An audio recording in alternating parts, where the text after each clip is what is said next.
Kita lanjutkan ke perpindahan sudut. Setelah kita mempelajari tentang posisi benda atau posisi sudut, kemudian apa itu perpindahan sudut? Ya, sebuah benda yang berotasi terhadap sumbu rotasi dapat mengalami perpindahan posisi sudut dari θ1 ke θ2. Maka perpindahan sudut dari θ1 ke θ2 disebut sebagai delta θ. Delta θ adalah θ2 dikurangi dengan θ1. Ini adalah delta θ. Nah, perpindahan sudut ini mengacu kepada aturan jam, di mana untuk memudahkan mengingat, perpindahan sudut bisa didefinisikan sebagai jam adalah negatif. Artinya apa? Artinya jika perpindahan sudut ini terjadi searah dengan jarum jam, maka perpindahan sudut ini dinilai negatif. Sebaliknya, jika perpindahan sudutnya adalah berlawanan arah dengan jarum jam, maka perpindahan sudutnya bernilai positif. Selanjutnya, seperti halnya gerak translaksi, setelah kita mempelajari posisi sudut, kita akan mempelajari tentang kecepatan. Di gerak rotasi disebut sebagai kecepatan sudut. Jika benda berotasi pada posisi θ1 pada saat T1 ke posisi θ2 pada saat T2, maka kecepatan sudut rata-rata adalah omega rata-rata sama dengan θ2 dikurangi θ1 dibagi T2 dikurangi T1 sama dengan delta θ dibagi delta T. Kecepatan sudut dilambangkan sebagai omega. Satuannya adalah radian per sekon. Kecepatan sudut sesaat seperti halnya gerak translasi diperoleh dari turunan dari delta dari θ.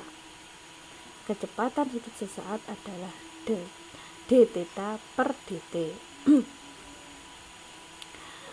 Omega rata-rata maupun omega merupakan vektor.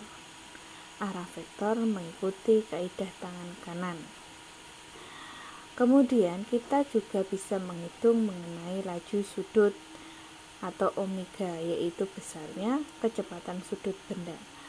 Ketika omega rata-rata dan omega tadi merupakan vektor, maka untuk magnitudo kecepatannya merupakan laju.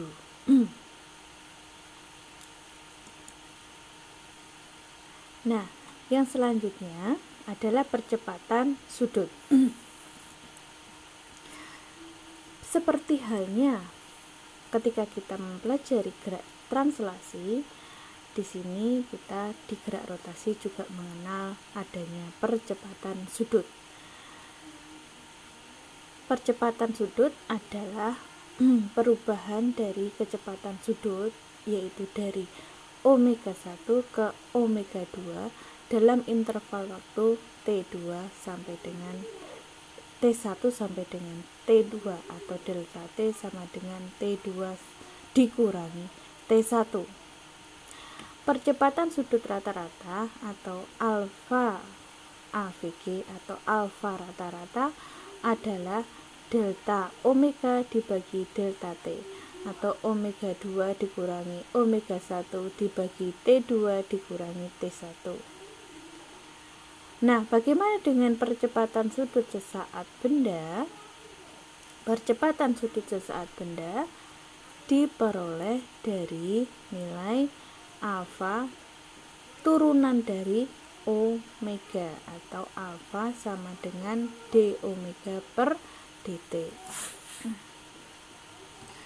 Selain itu, seperti halnya gerak pada saat kita mempelajari gerak translasi, kita juga mengenal istilah percepatan konstan. Ya, percepatan konstan di sini memiliki 5 persamaan. Nah, bagaimana dengan percepatan sudut konstan? Di sini ada 5 persamaan juga. Yang pertama adalah omega sama dengan omega 6, omega 0 ditambah, mohon maaf, ini adalah alfa T ya. Kalau misalnya kurang jelas, ini adalah alfa T. Kemudian theta min theta 0 sama dengan omega 0, ini kurang, omega 0T ya, benar deh. Omega 0T ditambah setengah alfa T kuadrat. Omega 2 kuadrat, ini harusnya ini kurang kuadrat ya. Omega 2 kuadrat sama dengan omega 0 kuadrat ditambah 2 alfa dalam kurung theta min theta 0 ya. Saya ulangi dari awal. Yang pertama, untuk rumus percepatan sudut konstan, omega sama dengan omega 0 ditambah alfa T, alfa kali T ya.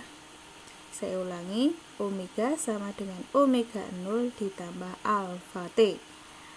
Yang kedua, theta min theta 0 sama dengan omega 0T plus setengah alfa T kuadrat. Yang ketiga, omega kuadrat sama dengan omega 0 kuadrat ditambah 2 alfa theta min theta 0. Selanjutnya, theta min theta 0 sama dengan setengah omega 0 plus omega di dalam kurung dikalikan T. Yang terakhir, theta min theta 0 sama dengan omega kali T min setengah alfa T kuadrat.